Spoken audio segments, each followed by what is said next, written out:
Bonjour, bienvenue Hildé. Je suis très heureuse que tu aies accepté mon invitation de participer à la semaine de la qualité de vie au travail. Aujourd'hui, on va parler ensemble de bien manger pour mieux travailler. Comment vas-tu Hildé? Très bien, en pleine forme. Merci et merci pour ton invitation. Je t'en prie, je t'en prie. Alors pour commencer, parle-nous un petit peu de ton activité. En quoi ça consiste exactement? Voilà, donc moi c'est Hilde Quoi de neuf dans mon assiette. Je suis coach et nutritionniste et j'accompagne des femmes actives et exigeantes qui veulent manger sain parce qu'elles veulent être en énergie, se sentir voilà, en pleine forme, mais toujours dans cet esprit de ne pas se priver et de gourmandise.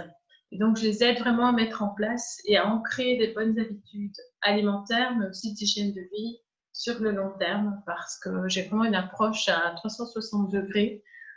Voilà, ce qui fait l'énergie et la vitalité, c'est pas uniquement évidemment ce qu'on met dans son assiette, c'est aussi un tas d'autres piliers importants.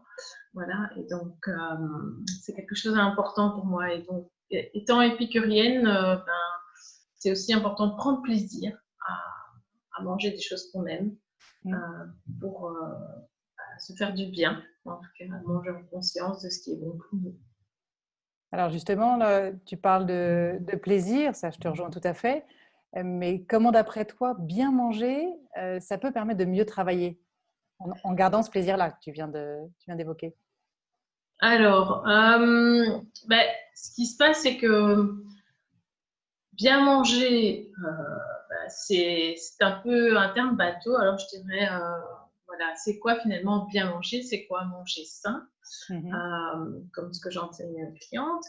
Euh, eh bien, c'est important d'avoir ces notions avant de pouvoir comprendre pourquoi ça influence sur le fait de bien travailler. Donc, manger sain, c'est avant tout apporter des bonnes choses à notre corps. Mhm. Donc, en termes de qualité nutritive. Donc, la qualité nutritive, ce sont les aliments qui vont nous apporter à la fois eh bien, des calories, bien sûr, puisque notre cerveau a besoin de calories pour fonctionner, notre corps aussi, mais aussi tout ce qui est vitamines, minéraux, oligo-éléments, antioxydants, Mhm. qui va permettre de faire fonctionner le corps. Et pour avoir cette alimentation nutritive, il y a différents points qui sont importants à observer. Alors, manger sainement, bien, c'est aussi avoir un équilibre nutritionnel sur notre repas et notre journée et même notre semaine. Donc, l'équilibre nutritionnel, savoir finalement quoi manger, quand, en quelle quantité, etc. Et puis, la troisième chose, dans la notion de manger sain, c'est qu'il y a aussi la notion euh, bien de notre manière de manger en conscience, de mastiquer. Donc, ce n'est pas uniquement ce qu'il y a dans l'assiette, mais c'est aussi la manière dont on va aborder le repas, dont on va le manger, parce que ça va influencer sur notre digestion et tout est lié. En fait. Mhm. Donc, voilà. Et avec ça, eh bien, on peut à ce moment-là mieux comprendre, si tu veux, qu'est-ce qui va influencer sur le fait qu'on travaille bien, parce que ces trois paramètres vont nous permettre d'avoir de l'énergie. Et forcément, bien, quand on a bien beaucoup d'énergie, on est beaucoup plus concentré, on est efficace, efficiente au travail. Voilà, tout simplement. D'accord. Alors, j'entends ton point sur le manger en conscience et voilà, dans l'instant présent. Mhm. Et en même temps, c'est important de savoir quels aliments je vais mettre dans mon assiette. Donc, est-ce que tu pourrais nous expliquer comment je peux composer une assiette équilibrée qui me permette de manger sainement? Ouais. Alors, pour manger sain, euh, non, on va parler d'abord peut-être de l'équilibre Mhm. de l'assiette et toujours orienté évidemment vers l'énergie. Et donc, ce qui est intéressant alors, c'est de voir la notion de la chrononutrition. En fait, la chrononutrition, c'est vraiment manger en fonction des besoins de notre corps, en fonction des moments de la journée. Et donc, le matin et l'après-midi, on a envie d'être en forme. Tandis que le soir, on a plutôt envie d'être serein, de se sentir bien et de pouvoir aborder sa soirée, à se préparer pour un sommeil de qualité. Et donc, pour pouvoir être en énergie le matin et l'après-midi, eh bien, c'est important d'avoir certains apports qui vont nous permettre de produire certaines substances comme la dopamine, la noradrénaline, tout ça, ce sont ce qu'on appelle en nutrition des neurotransmetteurs qui nous permettent d'être concentrés, d'être efficaces, etc. Donc, quand on a pris en compte cette notion de la chrononutrition et qu'on sait ce qu'on doit manger, à ce moment-là, on peut se préparer une assiette équilibrée. Parce que l'équilibre, en fait, il est en fonction aussi forcément de la journée. Et donc, pour en revenir à cette notion de bien travailler, bien le matin, pour pouvoir produire ces bonnes substances, ces bons neurotransmetteurs, il est important d'avoir une source de protéines. Parce que ce sont dans les protéines que le corps va puiser eh bien, des éléments qui vont lui permettre de produire ces neurotransmetteurs. Donc ça, c'est l'aspect énergie. Donc, protéines le matin, protéines à midi. Maintenant, quand on parle d'équilibre dans une assiette, ben, on va aussi penser au fait que une bonne assiette équilibrée, elle doit nous apporter des vitamines, des minéraux, des oligo-éléments, des antioxydants qu'on va trouver principalement dans des aliments qui ne sont pas trop transformés, qui ne sont pas trop cuits, puisque la cuisson va éliminer sensiblement la plupart de ces micronutriments. Ensuite, elle doit nous apporter des bonnes graisses, des bons acides gras, puisque le corps, en fait, a besoin de certaines graisses qu'il ne peut pas produire lui-même. Donc, on les trouve dans l'alimentation. Tu parles de bonnes graisses. Il y a les oméga 3, les fameuses oméga 3. Quelles sont à l'inverse les mauvaises graisses? Quelles sont à l'inverse les mauvaises graisses? Les mauvaises graisses, ça va être les graisses, principalement ce qu'on appelle les graisses saturées. Qu'on trouve dans les produits animaux, mais aussi les graisses cuites. On oublie souvent parce que, par exemple, le beurre au lait cru, c'est vrai que c'est une graisse saturée, mais on peut en manger un petit peu tous les jours, tant qu'on ne dépasse pas certaines doses. Dans une assiette, enfin, dans une journée, on a un certain pourcentage, en fait, de type d'acides gras à ne pas dépasser. C'est vrai que les graisses saturées, eh bien, on peut en manger, mais pas trop. Voilà. Comparé, par exemple, aux huiles riches en oméga 3, comme l'huile de noix, l'huile de caméline, où là, on peut vraiment manger 2-3 cuillères à soupe par jour sans influencer, je veux dire, l'état de nos artères, entre guillemets. Tandis que les graisses saturées, eh bien, ça encrasse nos artères. Voilà, on va vers les maladies cardiovasculaires, etc. Mais il faut savoir que les graisses saturées, on les retrouve, c'est sûr, dans les graisses animales, mais aussi dans tout ce qui est graisse cuite et dans ce qu'on appelle les graisses trans. Donc, ce sont toutes ces graisses végétales qui ont été transformées au niveau industriel et qui apportent vraiment des mauvaises graisses et qui encrassent le corps et qui, à la longue, vont enflammer notre corps, qui vont nous fatiguer, qui vont faire l'inverse de ce qu'on souhaite. D'accord. Et ensuite, donc, il y avait les micronutriments, les bonnes graisses et les fibres. Parce que sans fibres, on ne va pas vraiment digérer facilement. Et puis, les fibres sont vraiment importantes pour notre digestion, notre transit. Je les trouve dans quoi, les fibres? Alors, les fibres, on va les trouver dans les aliments non raffinés, dans les légumes principalement. Donc, tout ce qui est céréales, par exemple, non raffinées, parce que quand on a une farine blanche, là, on a enlevé l'enveloppe du grain, et donc, on a enlevé également les fibres.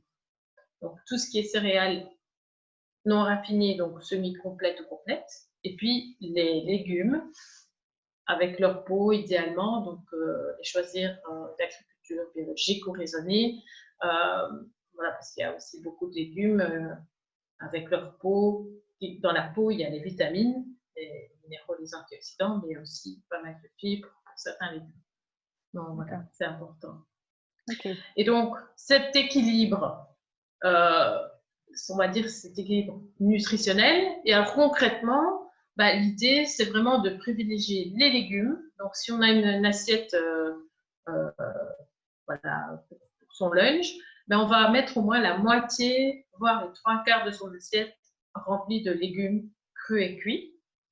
On ajoutera une source de protéines, parce que les protéines vont nous permettre de produire cette énergie dont on a besoin, surtout l'après-midi. Et puis, si on veut, 1 ou 2 cuillères à soupe de féculents, surtout pour les enfants. Il faut savoir que les enfants, ils ont besoin vraiment d'une source d'énergie. Les féculents, donc les céréales, les pommes de terre, vont donner une énergie diffuse tout au long de la journée. Et donc, voilà, mais on n'est pas obligé, si on n'a pas envie de mettre voilà, des céréales ou des pommes de terre à midi.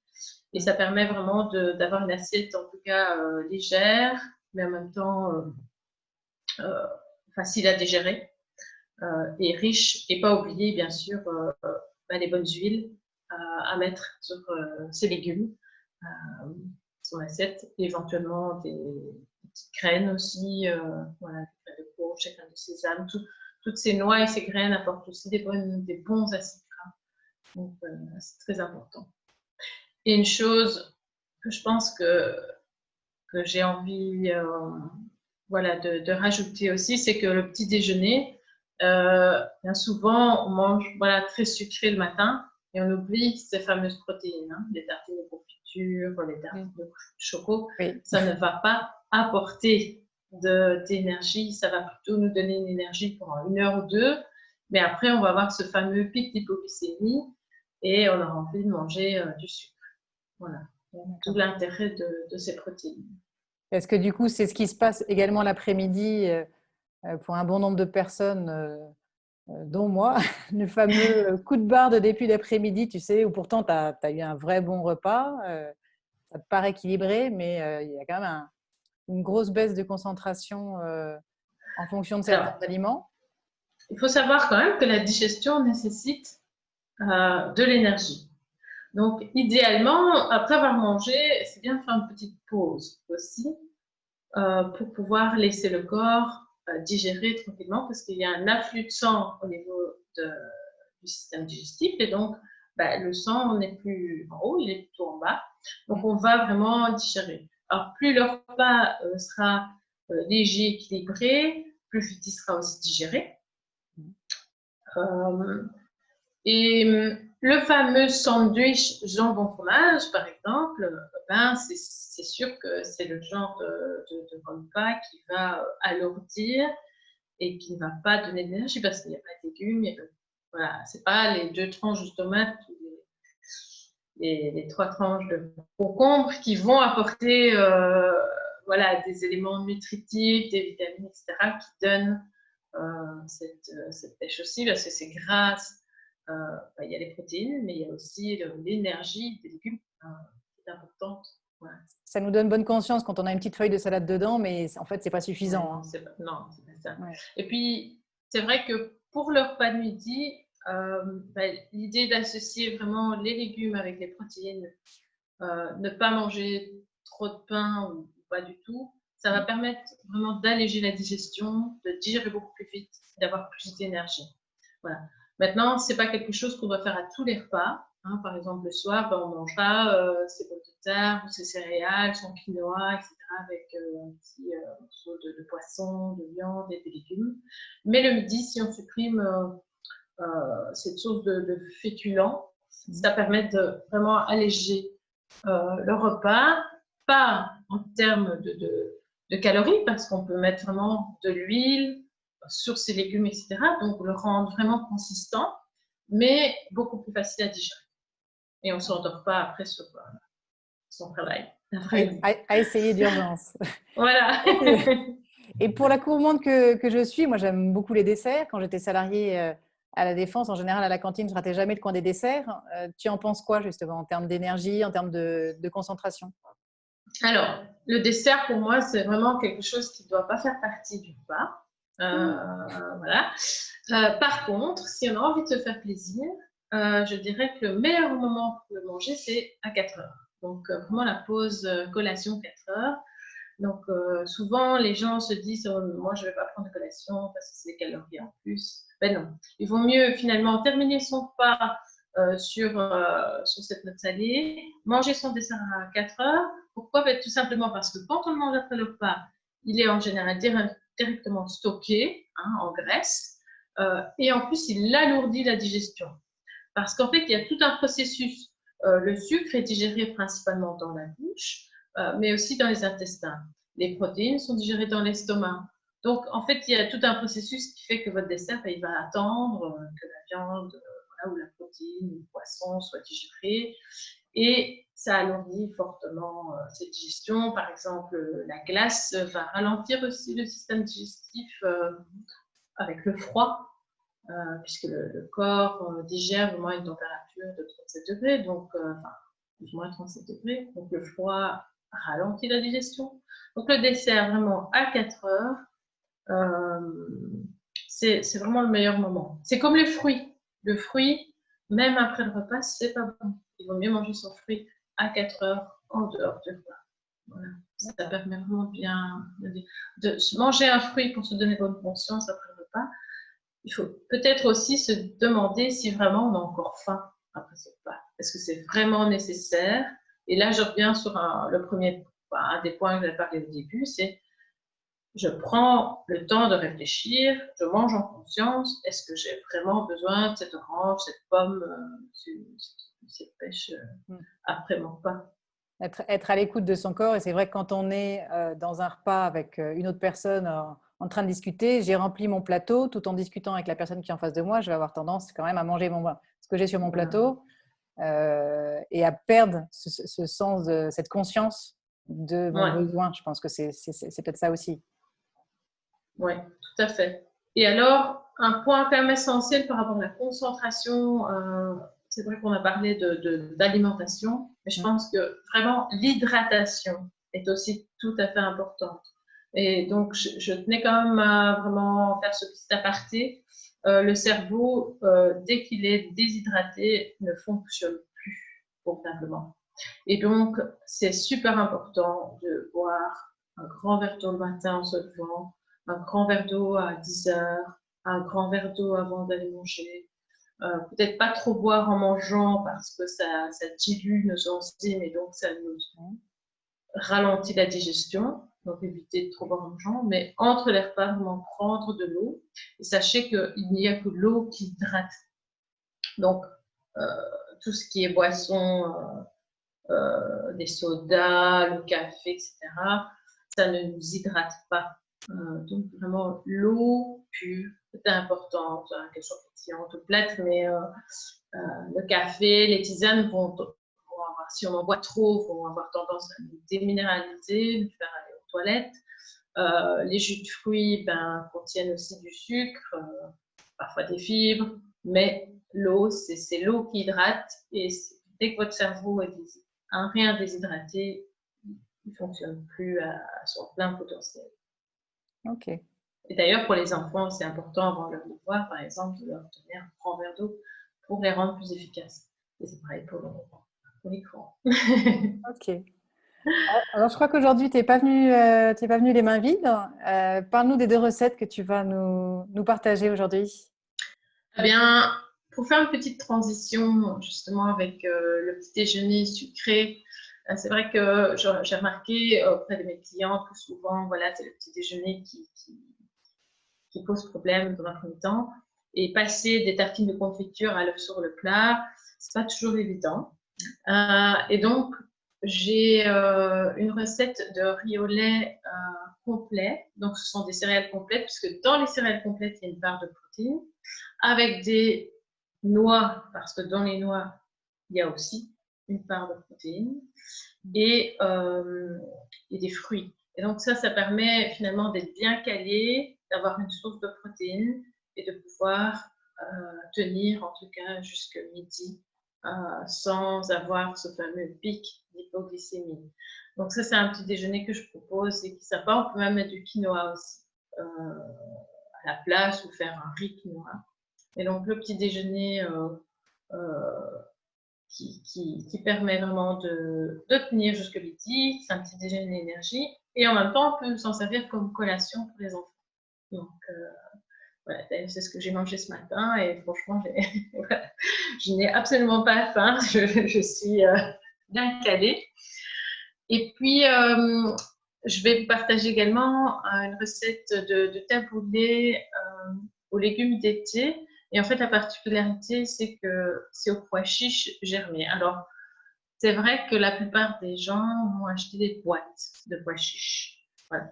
Mais les légumineuses ont la fâcheuse tendance de nous ballonner déjà, et puis une fois qu'elles ne sont pas trempées. Donc l'idée, c'est de vous montrer qu'il y a une petite opération avec les pois chiches qu'on peut les faire tremper une nuit, ça prend pas de temps, ça cuit 10 minutes à la vapeur, et ça permet en fait de réveiller la graine et de la rendre plus nutritive. Et donc c'est une salade végétarienne sans produits animaux, mais en même temps qui est riche en protéines végétales. Qui est vraiment, franchement, c'est une salade qui passe partout. Les enfants aussi adorent. C'est quelque chose d'assez neutre et en même temps facile à faire, surtout. Ça me plaît bien pour quelque chose de facile à faire pour Voilà, l'été. et d'ailleurs, ces 2 recettes peuvent se faire à l'avance aussi. On peut déjà préparer une partie à l'avance, comme ça le matin, pour pas, parce que je vois déjà peut-être certains qui disent oui, mais rioler le matin, moi j'ai pas le temps, mais en fait, on prépare le maximum la veille, on fait que réchauffer le matin. Donc c'est vraiment très très rapide. Et la salade, on peut la préparer la veille, on va juste mettre l'assaisonnement en dernière minute pour garder voilà, toutes les saveurs, ne pas se trouver voilà, des légumes un peu tout mous, des trempés. Ok, merci beaucoup Idlé pour ce partage. Bien évidemment, je mettrai le lien sous cette vidéo pour que ceux qui nous écoutent puissent récupérer ces recettes. Et pour ceux justement qui voudraient te connaître un petit peu plus, un petit peu mieux, parle-nous un petit peu de toi, parce que c'est vrai qu'on tu t'es présenté au début, mais on est parti tout de suite sur le bien manger. Où Oui, habites-tu? eh ben, moi Où habites-tu? je suis belge, donc voilà, j'habite près de Waterloo, qui est voilà, un endroit assez connu. Hein, et donc je suis maman de 2 enfants qui ont 7 et bientôt 12 ans. Je suis belle-maman également d'un jeune homme de 21 ans. Et j'ai un mari qui est indépendant et pharmacien. Et c'est vrai que j'ai fait l'école hôtelière quand j'étais jeune, donc d'où ma passion pour la cuisine. Et finalement, voilà, cette passion est restée.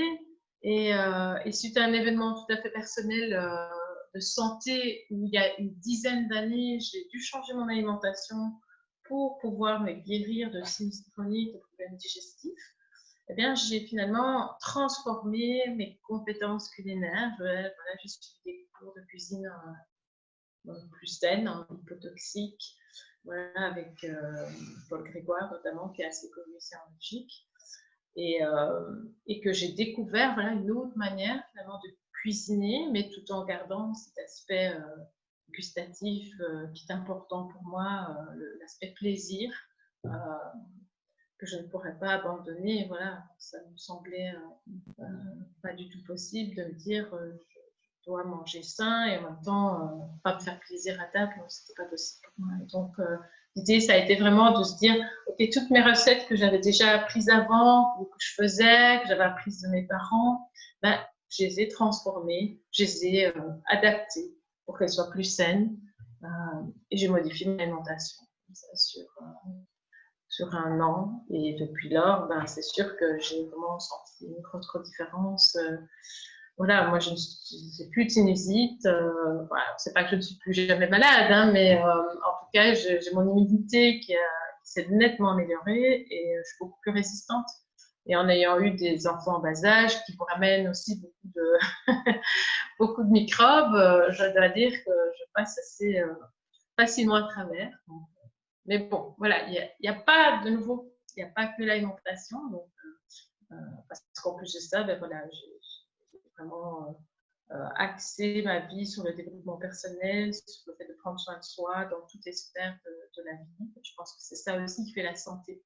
Pour moi, la santé, elle repose sur plusieurs piliers. L'alimentation saine, le fait de faire une activité physique, sportive, de prendre soin de ses émotions, de respecter son rythme biologique, son instinct alimentaire et aussi de prendre soin de son environnement. Voilà, l'aspect pollution, zéro déchet, tout ça c'est important aussi.